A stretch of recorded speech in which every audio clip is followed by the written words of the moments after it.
Okay, good morning to everybody, and I welcome you all in the class of GST on behalf of Education Express channel.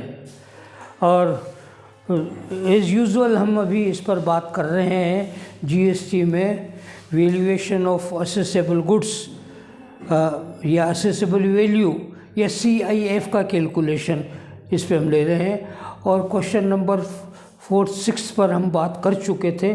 आज question number 7 से शुरू करते हैं कि किस प्रकार से असेसेबल गुड्स का वैल्यूएशन होता है। Okay, it is question number 7।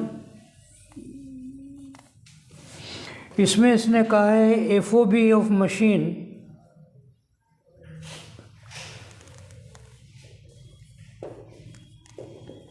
Not known, मालूम नहीं है। दूसरा कहता है FOB इन ट्रांसपोर्ट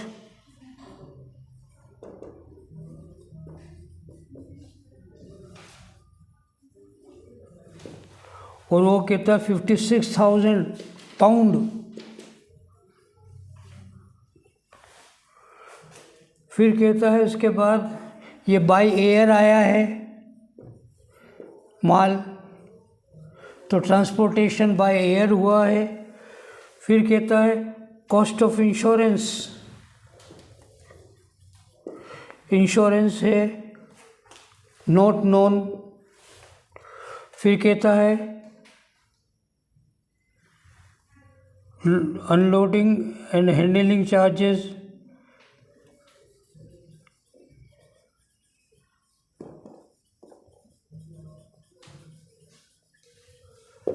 उसका देता है ये 48,000 रुपीज़। ध्यान रहे रुपए में है। फिर कहता है बस रेट ऑफ एक्सचेंज दे रखा है 1 पाउंड इज इक्वल टू $100। बस ये दो ही इंफॉर्मेशन है। अब देखिएगा कैलकुलेशन इसका। सबसे पहले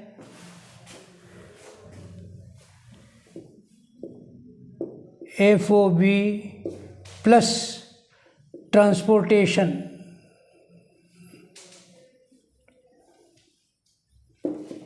ये दे रहा 56,000 पाउंड।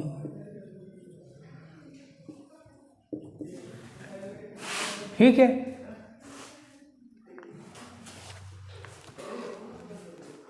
और फिर दे रखा है लेस ट्रांसपोर्टेशन,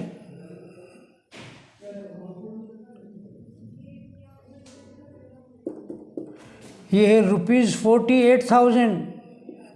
चेक कीजिएगा, हैंडलिंग और अनलोडिंग ट्रांसपोर्टेशन ही कहलाता है। तो अब ये हो गया आपके, देखिएगा देयरफॉर FOB बराबर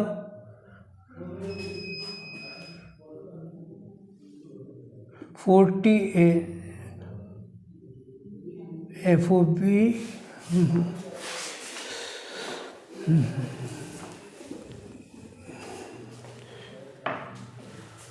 transportation in pound 48,000 divided by 100, तो 480 रुपये का हो गया। 480 पाउंड हो गया, क्योंकि 1 पाउंड 100 रुपये का, 100 का भाग दे दीजिएगा, 480 हो गया। अब लिखें FOB बराबर 56,000 माइनस 480। बोलिए,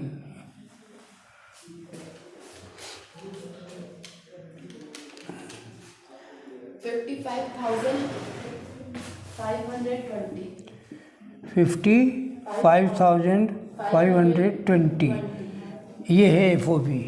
अब आया, ये पहले उसका टोटल दे दिया उसने, अब उसमें कैंडिडेट परेशान हो जाता है। यदि उसी को बेस बना के करेगा गलत हो जाएगा। ठीक है, आगे आपका अब लें आपके ट्रांसपोर्टेशन,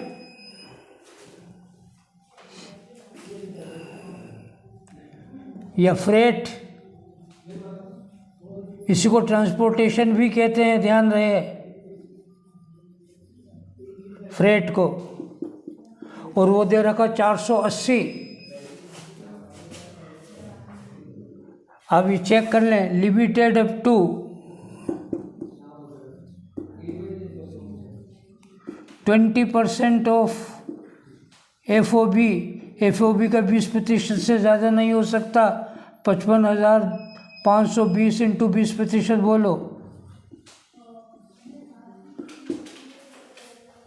11,104। 11,104। अब विच एवर इज लेस, इन दोनों में से जो कम है, तो 480 कम है तो 480 को लेंगे। ये देखिए इस तरह से ये ट्विस्ट है इसमें प्रश्न में, बाकी तो और कोई बात नहीं है। Okay, insurance.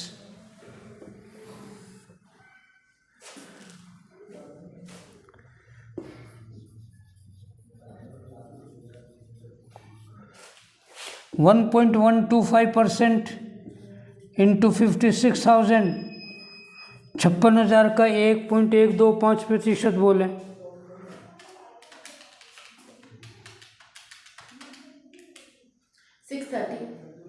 630 टोटल।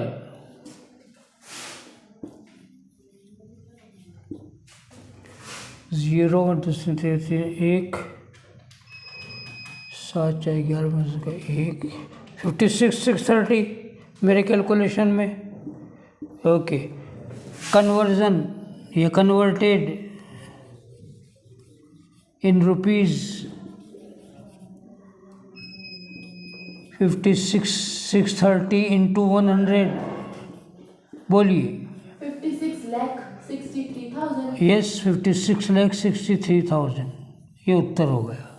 बस ये ट्विस्ट है यहाँ पर छोटा सा ऊपर, वो ध्यान रखना पड़ेगा बस। अब बोलिए, 7वां हो गया, 8वां देख लो।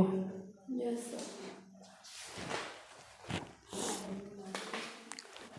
8वां 9वां, तो आज जैसे कंटिन्यू कर लेते हैं, 8 9 10 कर लेते हैं, 8 9 जितना हो जाता है, तो फिर कल 10 11 12 बज जाएंगे। ओके, क्वेश्चन नंबर 8, ये टाइम तो अपने पास है ही।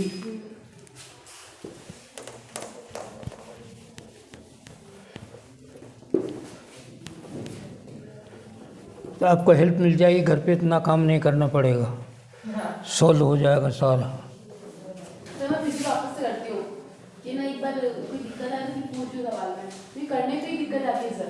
देखने में सब लगता है कि आ गया ठीक है, और जब करने बैठते ना तो लगता है भी ये कहाँ से आया। ओके, एक कोचीन के एक आयातक ABC लिमिटेड ने संयुक्त राज्य अमेरिका के एक निर्यातक से एक मशीन आयात की है। माल लाने वाले जहाज़ पहले बम्बई बंदरगाह पर पहुंचता है तथा वहां से माल कोचीन बंदरगाह को भेजा जाता है। निम्नलिखित सूचनाओं से सीमा शुल्क अधिनियम 62 के तहत आयातित माल का निर्धारण योग्य मूल्य ज्ञात कीजिए। Cost of machine at the factory of exporter $40,000। Okay, फिर transportation charges from the factory of exporter to the port of shipment, वहाँ से फैक्ट्री से माल चला अमेरिका में और अमेरिका के बंदरगाह तक आया, $2,000। Handling charges paid for loading the machine, $200, ये भी वहाँ का ही है, ये जोड़ेंगे। Buying commission paid by importer, ये नहीं शामिल करेंगे, $200। फाइट चार्ज, बाइंग कमीशन, अच्छा। चौथा point. Freight charges from exporting country to India, ये जोड़ा जाएगा 4,000। एक्चुअल इंश्योरेंस जोड़ा जाएगा, जो कि ज्ञात नहीं है, ज्ञात करना पड़ेगा, 1.125% होता आप जानते हैं। Charges for design and engineering work undertaken by the for the machine in USA, 10,000 का, ये इसको लेंगे, शामिल करेंगे हम। Unloading and loading charges paid at the place of importation 3,000 रुपये। जब माल इंडिया में आ गया है तो बंदरगाह से फैक्ट्री, इंडिया में फैक्ट्री तक ले जाने का वो नहीं जोड़ते हैं, उसे छोड़िए। Transportation charges from Bombay to Cochin, फिर बम्बई से माल कोचीन इंडिया में गया, उसको नहीं लेंगे। फिर कहता है exchange rate notified by CBIC $1 is equal to 70 rupees. Okay, आइए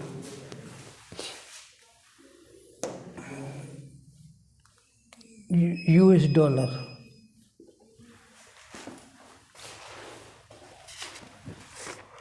सबसे पहले कॉस्ट ऑफ मशीन,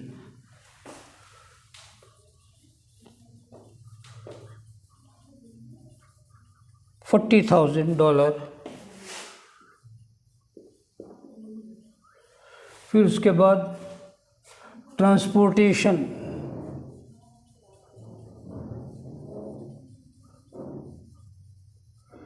नहीं दिया हुआ हो तो FOB का 20% लेते हैं, यहाँ दे रखा है तो कुछ नहीं करना आपको, 2,000 रुपये।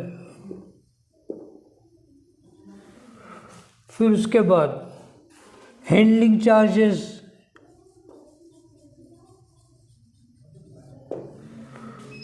$200। Buying commission not included.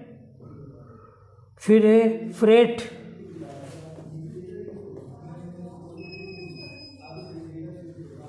Freight 4,000।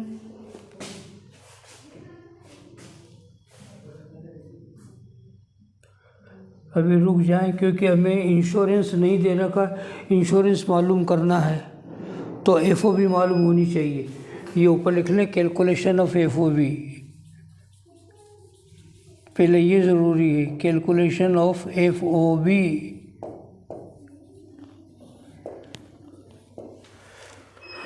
फिर उसके बाद लें आपके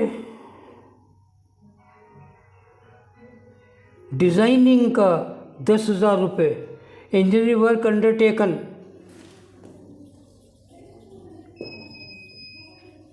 डिज़ाइनिंग $10,000। अब आया FOB, टोटल करें 40, 50 तो 52,200 चेक करें, 52,200।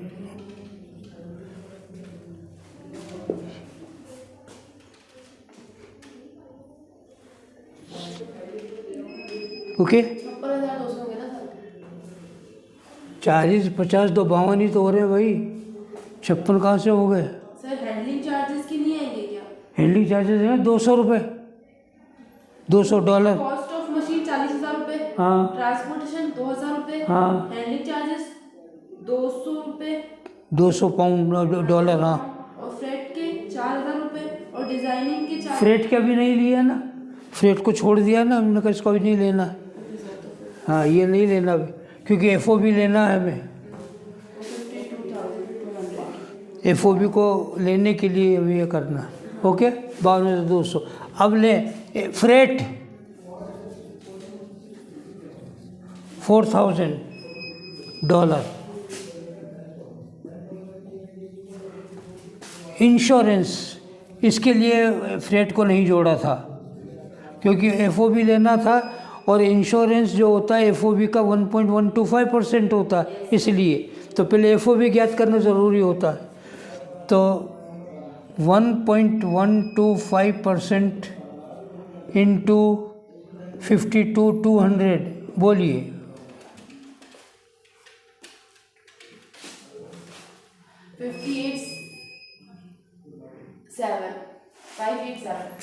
587, ये लीजिए। अब उसके बाद और क्या रह गया है? कुछ नहीं रहा, टोटल कर लें।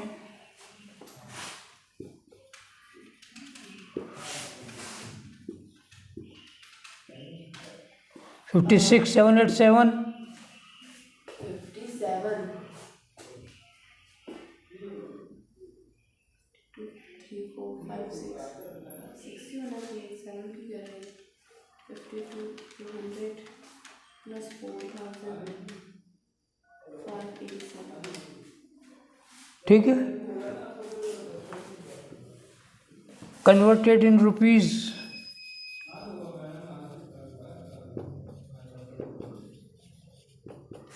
56,787 इंटू कन्वर्जन के रेट 70 रुपये, 70 से गुणा कर दें 3,97,000 नहीं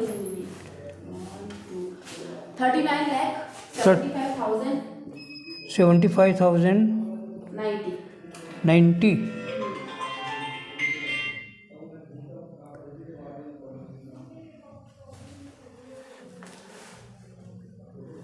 75,000 and 090.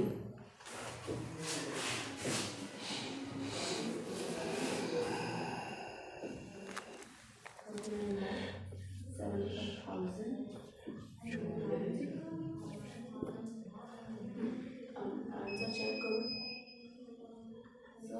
39 लाख तो है, ये तो बोल दो। यहाँ पे 108 आ रहा है, बाकी अपना थोड़ा सही है। 39,75,000 तो आ रहा है बिल्कुल, बाकी इनके 108 आ रहा है। 56,787 रुपये पैसे की वजह से रह गया होगा। ये कितना था? 58,7 पॉइंट कितना था?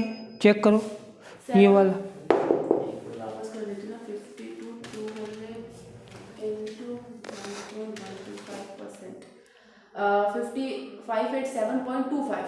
25 एक मिनट, ये 0.25 है ना। अब यहाँ करें तो 0.25 आएगा। अब गुणा करो इसको 56,787.25 को 70 से 0.25 इंटू 70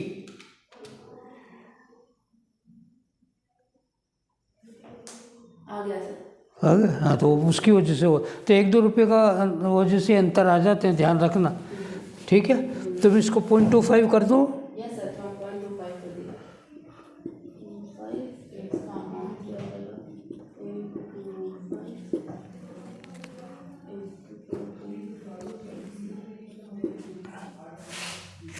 108 है लास्ट में।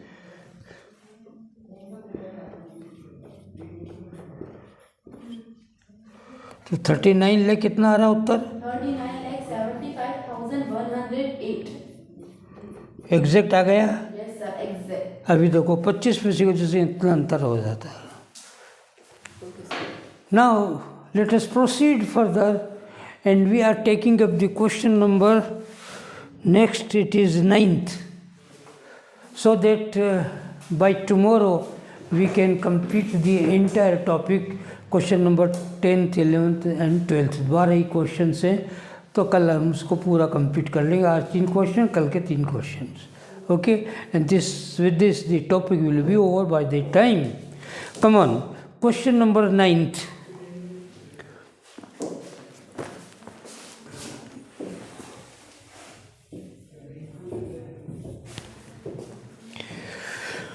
ये कहता है क्वेश्चन नंबर 9th में PQR लिमिटेड ने जापान से कुछ उपकरण 8 लाख जापानी येन के FOB मूल्य पर आयात किए। इस संबंध में PQR इंडस्ट्रीज द्वारा किए गए अन्य व्यय निम्न प्रकार हैं: freight 72,000 yen, loading unloading it is 8,000 yen, insurance paid to the insurer ₹40,000 changes, ध्यान रखना। Designing it is 1,20,000। PQR had expended ₹4 lakh in India for the development activities with respect to the imported equipment। तो India में machine को स्थापित करने के लिए, equipment के लिए जो खर्च किया गया वो असेसेबल वैल्यू की कैलकुलेशन में शामिल नहीं करेंगे, ध्यान रहे। Mumbai PQR had incurred road transport cost from Mumbai port to their factory in Andhra Pradesh 1,20,000। इसको भी शामिल नहीं करेंगे क्योंकि जहाज़ बंदरगाह पर माल पहुंचा दिया है, उसके बाद के खर्चे हैं ये। बंदरगाह तक के खर्चों को हम शामिल करते हैं असेसेबल वैल्यू में। The central board of indirect taxes and customs had notified for purpose of section 14 of the Customs Act 62 exchange rate 0.1215, यही हमारे लिए कन्वर्जन की रेट मान्य होगी, बाकी दूसरे रेट मान्य नहीं होगी। जैसे नेक्स्ट दे रखी the inter bank exchange rate 0.5410, इसको मान्यता नहीं है। फिर नेक्स्ट दे रखा है Messrs PQR Industries had effected payment to the bank based on exchange rate, ये भी मान्य नहीं है। तो 3 रेट दे रखी, 3 में से पहली रेट ही मान्य होगी कन्वर्जन के लिए, बाकी की मान्य नहीं होंगी। ओके, और लास्ट पॉइंट दे रखा है the commission payable to the agent in India was 5% of FOB cost of the equipment in Indian rupees, 5% FOB cost का, और 5 FOB कॉस्ट ऊपर दे रखी है फर्स्ट लाइन में 8 लाख रुपए, 8 लाख का 5% आपको एजेंट का कमीशन लेना है बस। Okay, come on.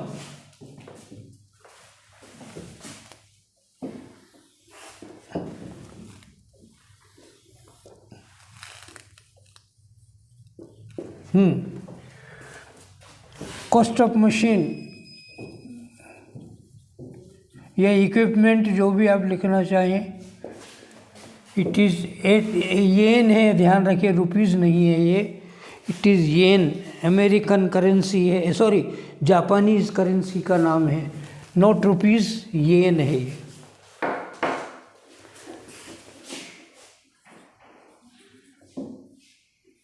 जापानी करेंसी का नाम है।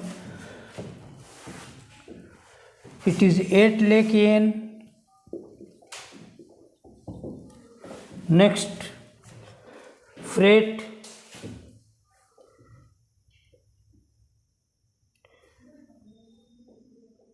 $72,000।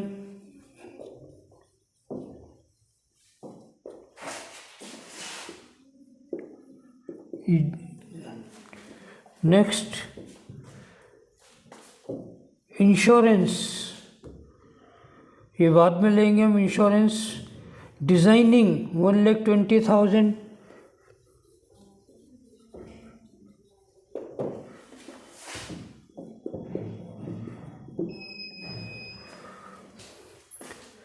Then Mumbai port to there, ये होगा बस।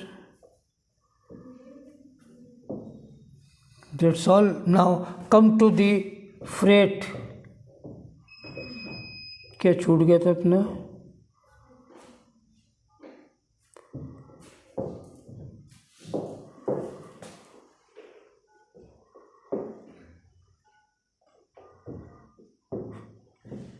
एक छूट गया, लोडिंग 8,000 येन, ये देखिए छूट गया एक आइटम।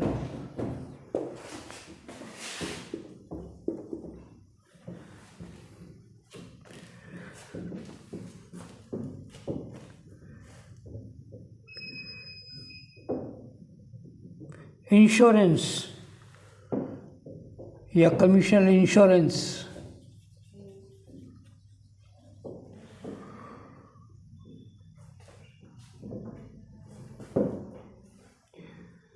ये कहते 40,000 रुपये, ₹40,000 डिवाइडेड बाई 0.5215, 215 जापानी करेंसी में कन्वर्ट करो उसे 5215।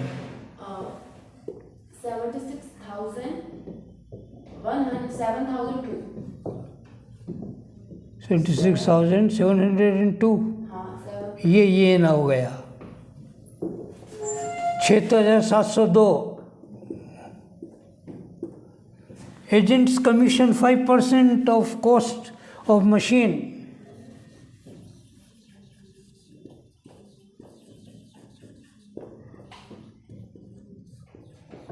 8 लाख का 5%,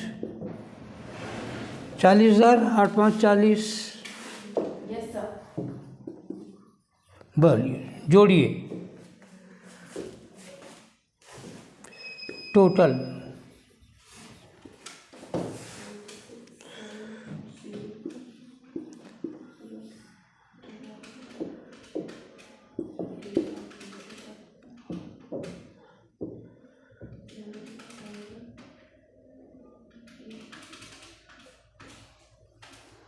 सर 11,16,702 11,16,702 converted in rupees.